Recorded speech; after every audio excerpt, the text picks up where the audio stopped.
attended the University of Utah in the mid-70s, leaving college prior to graduation to manage a multi-generational family construction-related business, which he ran for 35 years. While managing a large business and raising a family of 4 active children with his wife, Linda, David decided to return to the University of Utah in his mid-40s to complete his undergrad degree and completed a master's degree of social work in 2002. Upon graduation, he worked part-time at the Family Counseling Center for 10 years while continuing to run the family business. In 2013, he decided to pursue a full-time career as a clinical social worker. He worked for Valley Mental Health, Bloomquist Hale, and Real Caring Integrative Therapy. In November of 2015, he opened his own practice, Chat and Change Counseling, with offices in Centerville and Salt Lake City. David is a certified EMDR therapist. He works with individuals and couples facing challenges of marriage. That's challenging. Life transitions, sexual orientation, trauma, abuse, anxiety, stress, employment issues, grief, and addiction. He also recently received a graduate certificate in conflict resolution from the University of Utah. That's useful in our political climate, conflict resolution, and is a PrEP and Gottman-trained marriage therapist. We're really happy to have him here today. He's going to speak to us on the topic of fear. So please welcome David Elder.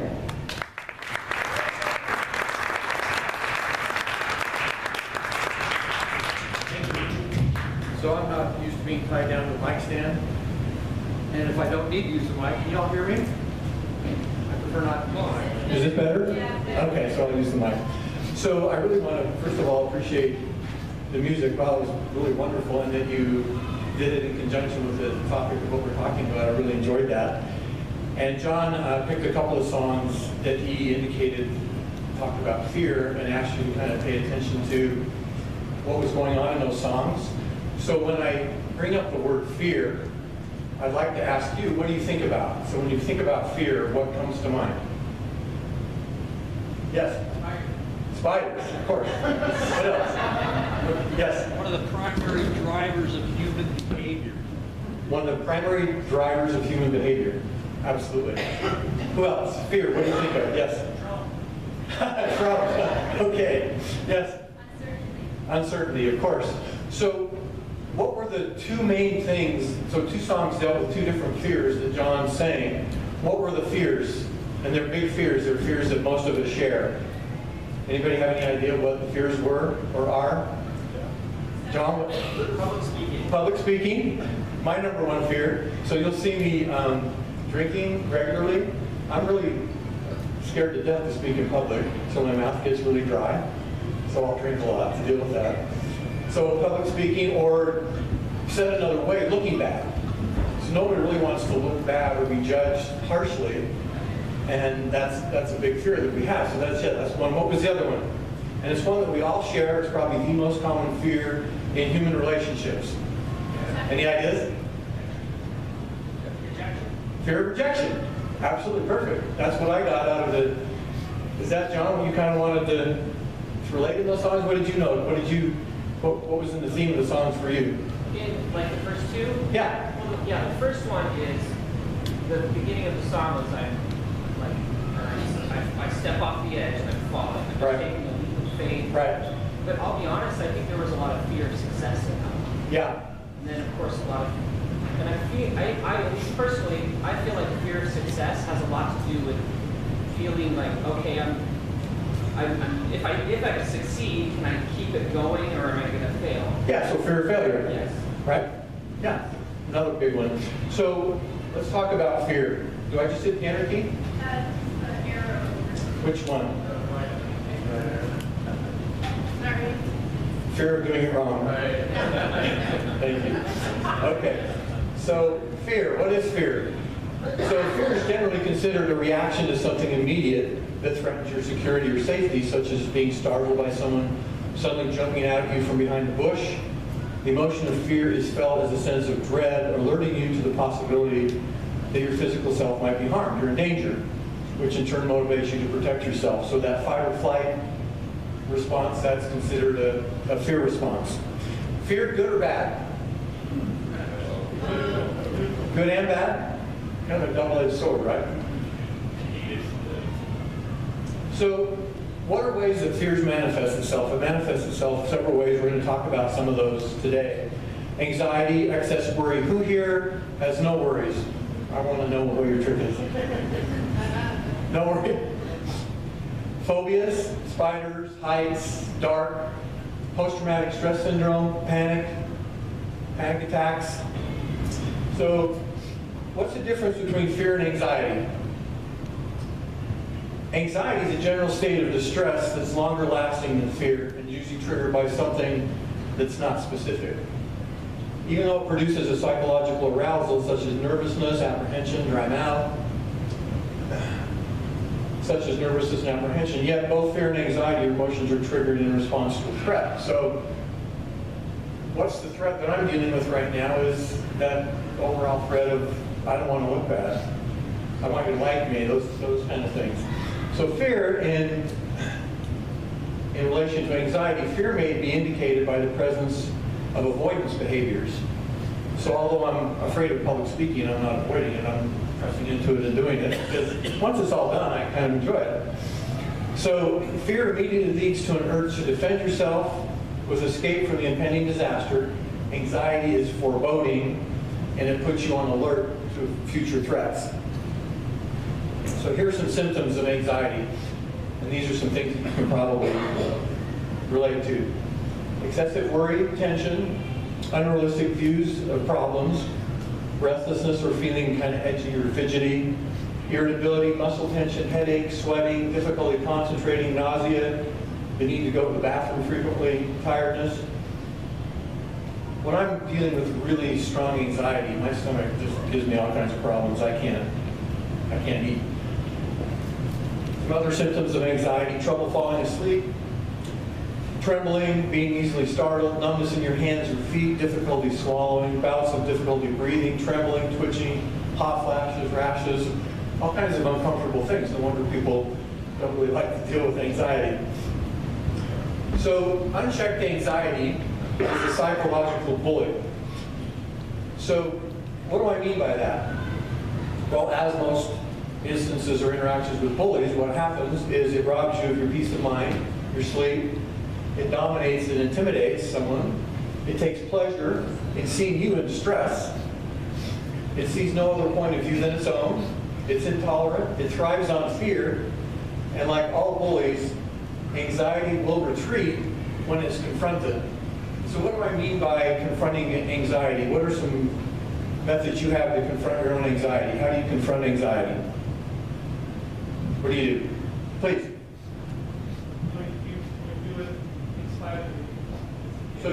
So you do it in spite of it. You move through it. You move into it. Okay? There's a lot of these that are sort of attack whatever it is. So attacking whatever's making you anxious, getting into action. Public speaking, sometimes using public speaking. Exactly. So I would call that facing the tiger. So notice that when you have anxiety, this is something that I've found really interesting, is that whatever outcome you're worrying about, we tend to do two things that psychologists, psychiatrists love these two words: catastrophize and awfulize. You heard those words before? So you jump to the worst possible conclusion of what the outcome is going to be, but you not only jump to the worst possible conclusion, you then live like it's already occurred. So you're living with the worst possible consequences already happening, though they've not happened. I have an example of this in my life. So my wife drives a rather expensive German-made car, and it started to overheat.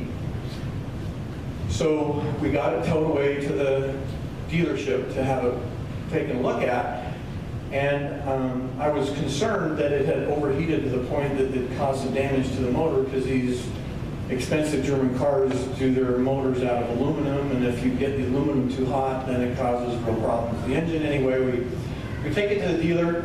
He calls me up on a Tuesday and says, oh, there's a water pump problem and thermostat we need to replace. It's going to be some exorbitant amount of money. I'm like, okay, fine, take care of it. Well, we didn't hear from them for several days, and my wife is going through the messages on the phone on Saturday, and there's this message from the dealership, and it's, Mr. Elder, We need to speak to you about your car. Could you please call us at your earliest convenience so we can go over a few things with you? And my heart just sank. I'm like, oh no. And I can't call to find out what's going on because it's Saturday and they're closed. So I spent Saturday and Sunday in total dread. I can't afford that. It's going to be horrible. What are we going to do? My wife and I are talking about it. We're ruminating about it. It just completely destroys the whole weekend. So Monday, as soon as I can call the dealership, as soon as they're there, I'm on the phone. What's going on with my car? Oh, well, Mr. Elder, we found that you're at the 75,000 mile service point and we need to do these certain things to your car and it's going to cost this much more money. Would you like us to do that? I won't tell you what I said in my mind. But it was something like, are you freaking kidding me? No, just fix the things I brought it in to fix and let me take the car back. But I spent 2 days totally destroyed because I was sure that I was going to be hit with this horrible, horrible news on Monday that was going to destroy my financial future. But it didn't occur. But I spent 2 days living like it did. So anxiety and worry have these ways of just getting out of hand if you don't have a way to get them into check. So there are some things you can do to stand up to anxiety. So I asked you, what do you do? What are your strategies when anxiety is going on? So these are some things that you can do to stand up to that bully of anxiety, which knocked me around for a couple days. So develop a cognitive arsenal to fight back. So come up with things that you can say to yourself that combat that negative talk that you fall into and that you practice over and over again. And there are many things you can say to yourself. There's something I heard that I really enjoyed that goes like this. And I can't remember it now. Isn't that great? I should have written it down. Oh, I'll come back to it. So what are some things you can put in your cognitive arsenal? Things like, no sense living in trouble until trouble comes. I'm reading a Stephen King book, Under the Dome series. And out of all places, I find this great little thing about anxiety. And this is actually from Stephen King. No sense living in trouble until trouble comes. So really, no sense living like I'm going to have this huge car bill until I have it. And then I can deal with it. I've been through worse things than this. This too shall pass. This was one of my mother's favorites. This too shall pass, David. I can handle it. I'm a fighter. So if you have something to say to yourself that offsets that negative stuff that you can then live into, it gives you a different way to relate to something. So I've got a handout that whoever would like any of these, I've got 3 handouts here. There's a handout here about, well, it's called, so soothing self-talk affirmations to raise your vibration or to lower your anxiety. And there's several things here that you can say to yourself. You're welcome to take those. There's 2 of them. Okay, what else? Learn and practice breathing techniques. There's many breathing techniques. There's one I teach. It's called 478 breathing. I won't go into that right now. You mentioned move into it or face it. So turn and face the tiger. Get into action in some small way. When you're running from the tiger is getting bigger and bigger and bigger. And it's gaining momentum, it's gaining size. Sometimes what there is to do is just turn and face whatever it is that you're running from. And most of the time you'll notice, as I did on Monday morning, that the tiger is not anywhere as threatening as you believe it to be. Meditation, write it out. You can use a worry box. You can take those things that really worry you, put them in the box. Tell yourself that at the end of the week you'll pull one out and deal with it. Physical activity, distractions are all ways that you can deal with the bully of anxiety. Phobias. So phobias, they're a type of anxiety disorder defined by a persistent fear of an object or a situation. What are those things that people have like phobias? Spiders, what else? Public speaking. Say it louder. Clowns, heights, the dark, doctor's office, dentist, needles. Yeah. The phobia typically results in a rapid onset of fear and is present for more than 6 months. The affected person will go to great lengths to avoid the situation or object, typically to a degree greater than that of the actual danger posed. So we go to a greater degree to avoid it than the danger that's being posed. If the feared object or situation cannot be avoided, the affected person will have significant distress, such as agoraphobia is often associated with panic attacks.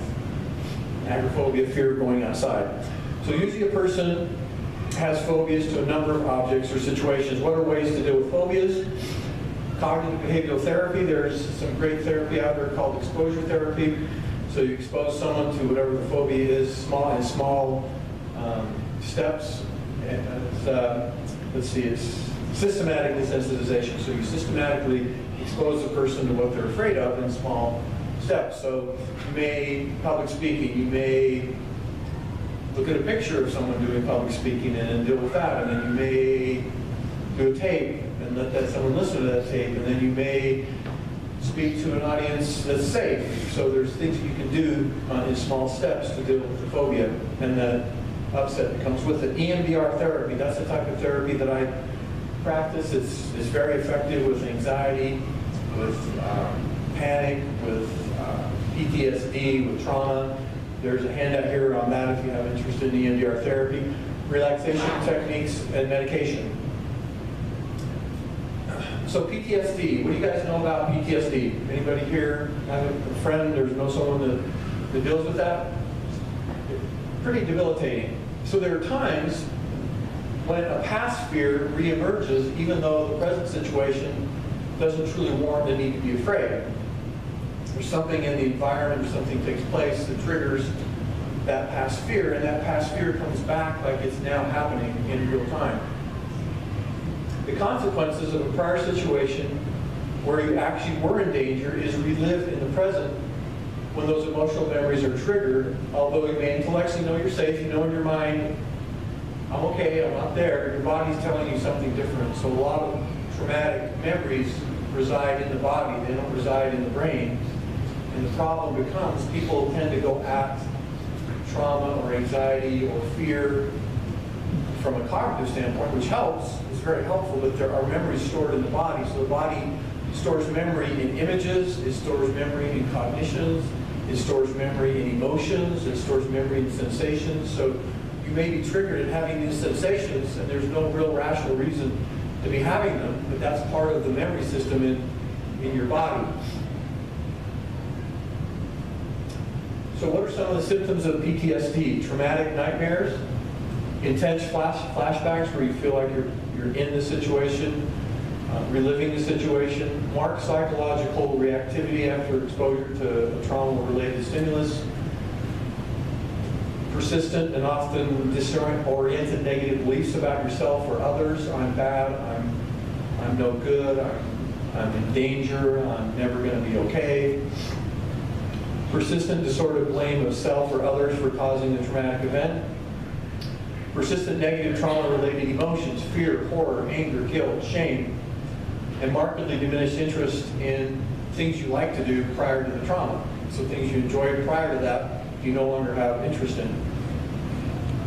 Irritable or aggressive behavior, outbursts, angry outbursts, self-destructive or reckless behavior, hypervigilance. You're always looking around to make sure you're safe, making sure doors are locked, windows are locked, there's nothing that can invade your environment.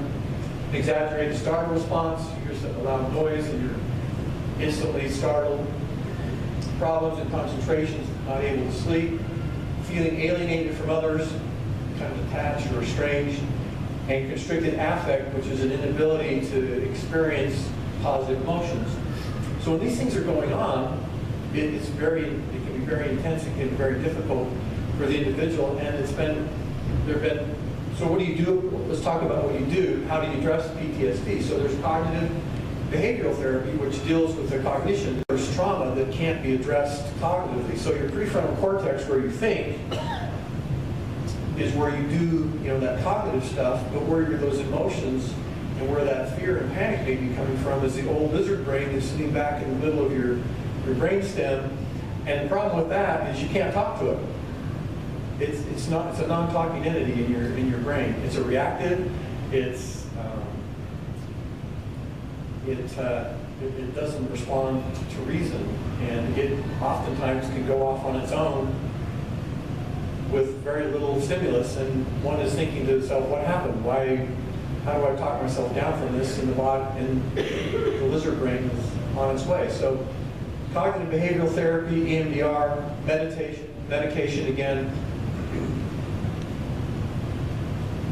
So before we move off of PTSD, what's really been wonderful for me to see is that when Francine Shapiro came along with this thing she called EMDR, so eye movement desensitization and reprocessing is a particular form of therapy that involves eye movement along with what we're doing cognitively. It's now been well studied. It's been well studied and one of the most effective approaches to dealing with PTSD. So there's worldwide training going on, and it's, if it wasn't for EMDR, I don't think I'd be the therapist that I am. It's just one of those things that I really enjoy being able to do. So fear of fear. And I'm going to go through this quickly. What do you hear when I say fear of fear? What does that mean? How can I be afraid of fear? Panic attacks. So panic attacks can be both bewildering and terrifying, but they're not unusual. An estimated 2.4 million people experience panic attacks every year. Panic attacks have different symptoms for different people. What's the cause of a panic attack? It's your brain's fight or flight system gone awry. It's that old brain, something triggers that, and it starts to put chemicals into your bloodstream, it starts to have you feel sensations. Then cognitively you start to worry about what's going on, why am I having these, I'm afraid I'm not going to be able to stop, I look horrible, am I going to die? Fear then reinforces more chemicals being dumped into your bloodstream and off to the races. This just talks about that lizard part, the old part of your brain. There are certain parts of your brain that are doing things that you're not in control of. They're autonomic. They're happening without your input, and that's what happens in a panic attack. How do you treat panic attacks? Same kind of things. EMDR, cognitive behavioral, emotional freedom techniques, breathing, medication, avoiding stimulants. I want to get to some of the common fears that people have in life and just spend a couple of minutes talking about what's the cognitive arsenal, or what are some of the things that you can say to yourself. What I like about this is there are a number of fears and anxiety-provoking situations in life that hold us back from gaining our goals and aspirations. And many of those are based on irrational beliefs that go unchallenged. So you have this thought in your mind that holds you back from obtaining or doing the things that you'd like to do. And oftentimes, it's not a rational belief. It's something that you may have come up with when you were a child and you were in a very stressful situation and came up with some decision or something that you decided about yourself that no longer applies. So what are the things that people deal with commonly? Here's the biggest: fear of rejection. So many people avoid entering into a relationship or trying to meet new people due to fear of rejection. Even married people often avoid approaching a longtime spouse to ask for something due to fear that that person will say no. Whether you've got a fear of a boss declining your request for a raise, or fear that that attractive person won't go on a date with you, don't let the fear of rejection hold you back in any way. Do it anyway. So what are the cognitive things that you can say to yourself? What is something you can say when you notice that you've got this fear that people won't like me or will reject me? One thing is, I can take it. It doesn't mean anything about me. I'm stronger, I'm older, I'm wiser. Again, those negative beliefs that you developed oftentimes were developed by young children in a point in time where they were overstressed, overwhelmed, and not emotionally or cognitively able to make sense of it, so it was reacted to very defensively. That's not you anymore, but oftentimes that voice that you developed is still running you. Fear of failure. One of the top fears in the world is a fear of failure. Many people won't try something new unless they're confident that they can win. Failure is a normal part of life, and learning from failure can help you find eventual success. Experiencing failures in life does not make you a failure. You can't fail and not be a failure. Thomas Edison, I've not failed. I found 1,000 ways that won't work. Edison didn't look at it like those failures turned him into a failure. Babe Ruth knew that that strikeout got him that much closer to that home run. He didn't view it as something that was wrong about him. Fear of uncertainty. The fear of uncertainty prevents people from trying something different. They often worry, what if I don't like it? This fear can prevent people from trying new things or doing things differently from the way they've always done it. What's something you can say to yourself? Gee, I'd be interested in having that new experience. Or, when this is over, I'll be glad I did it. Let's see, when this is over, I'm going to be really glad I did this. Fear of loneliness, another big one. Sometimes people stay in a bad relationship or resist living alone due to their fear of loneliness. Learning how to tolerate feeling lonely and finding ways to keep yourself company can manage the fear of loneliness. What's a cognitive comeback? My mother's famous. This too shall pass when you're feeling that loneliness. I'm going to cut myself some slack. I'm going to take care of myself. I like myself. My best friend is myself. I actually enjoy my own company. Fear of change. We live in a rapidly changing world. Many people fear change. As a result, they resist it. The fear of change can cause people to become stagnant, and they may miss out on a lot of really good opportunities in life. What's a good cognitive comeback? This may seem hard now, but it will become easier over time. Fear of loss of freedom. Although we should have some fears of the loss of freedom, some people allow this fear to hold them back. Many people enjoy the freedom they have as a single person, and as a result they avoid serious relationships due to fear they won't be able to tolerate the loss of their own freedom. Although some loss of freedom does accompany a serious relationship, it's important to balance independence, dependence, interdependence, and maintain some freedoms. What are some things you can say to yourself? I can become part of this team without losing my identity, without losing myself. I can protect myself. I can take care of myself. Big one, fear of being judged. People worry they'll be judged negatively by others and often shy away from social opportunities or chances to advance their career. People who adopt this fear exaggerate how others will perceive them negatively and underestimate their ability to tolerate not being well received. Oftentimes we're worried about being judged by people that 5 years from now, 5 months from now, a year from now, they won't even be in your life. Yet you run your life based on the opinion of someone that won't even be there. What can you say? Nobody expects me to keep it together all the time. I don't have to be perfect. No one is perfect. Or mine, the hell with them. How do I say that out loud? Fear of something bad happening. I'm not going to do that because the outcome is going to be horrible. What can we say? This is what I've said to myself. I've been through worse. What's the worst thing that can happen? One of the things that I'll do with clients is we'll go through this little exercise called, tell me the absolute worst thing that can happen. Okay, and then tell me the absolute worst thing after that that can happen. And then, what's the worst thing after that? And we get to a point where it's like, I can deal with that. That's not so bad. I've never really gone to that point where I really looked at it that closely.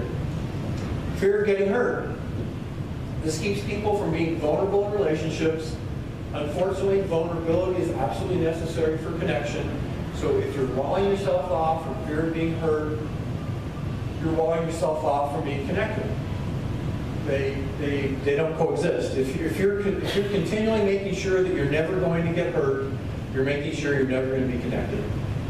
Vulnerability is absolutely required, and we don't be vulnerable because as younger people without the emotional ability to deal with what happened, we make decisions about our ability to deal with emotional pain that are old, and they're not useful. So some things you can start to say to yourself are, I can take this. It won't take me down. I'm stronger than I used to be. I'm older. I'm wiser. Fear of inadequacy.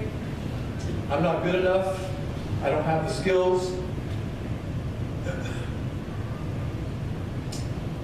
What can you say to yourself? I don't have to do it perfect the first time.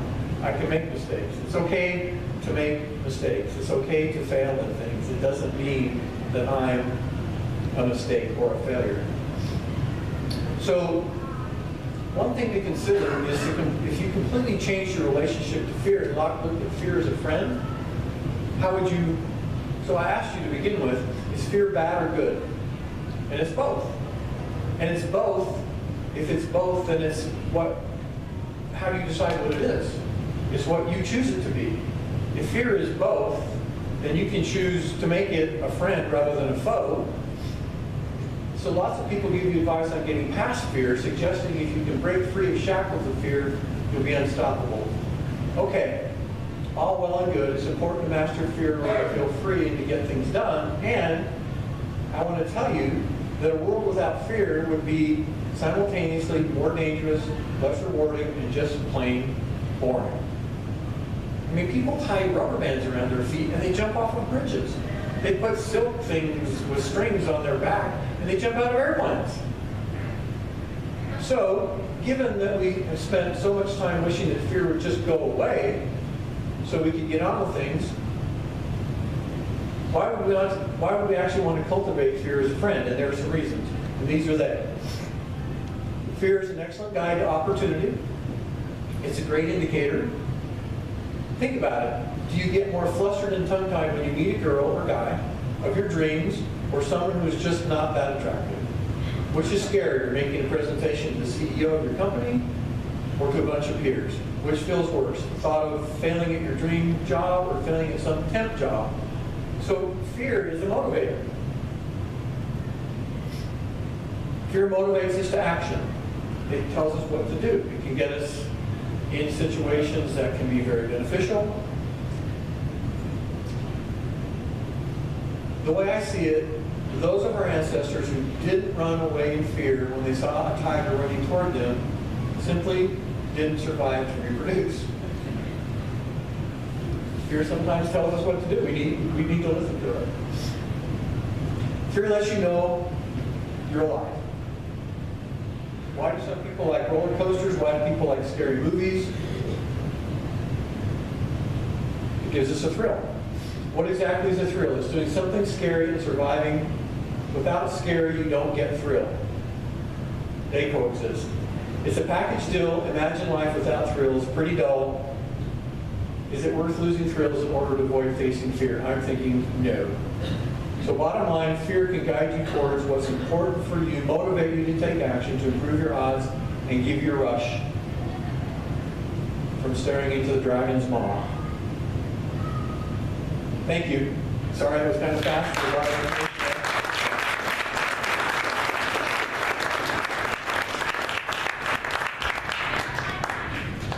Three questions. We have three questions, please. So there seems to be an underlying assumption for a lot of the treatments of fear and anxiety that the best way of approaching the situation is to kind of face and overcome your fear and anxiety. And I'm wondering why there isn't more research that is based on recognizing there are some causes of fear and anxiety where the best approach might not be to overcome the cause of the fear, but to simply avoid the cause of the fear. There are many examples in life of when something is causing us fear and anxiety, and the benefits of facing that cause of fear are very dubious, and the benefits of just avoiding the cause are innumerable. Yeah, certainly. So it really becomes, is it working in your life to have that fear, and what is that costing you? Are the sensations, are the feelings, are they becoming at a point where it's very uncomfortable to live life? So certainly there are different ways to approach it. I'm not saying this is the only way, and I appreciate that. It's a different way to do that. Thank you. Yes? Hi, I just wanted to say one of my favorite mottos is anything worth doing is worth doing poorly. Everything is worth doing poorly. Yes? Why do you like that? Well, because no matter what you do, it's not going to be very good. Okay. Good. So you don't have to be afraid of it. There you go. go. Thank you. One more. Yes, please. The idea of facing an irrational fear compared to a rational.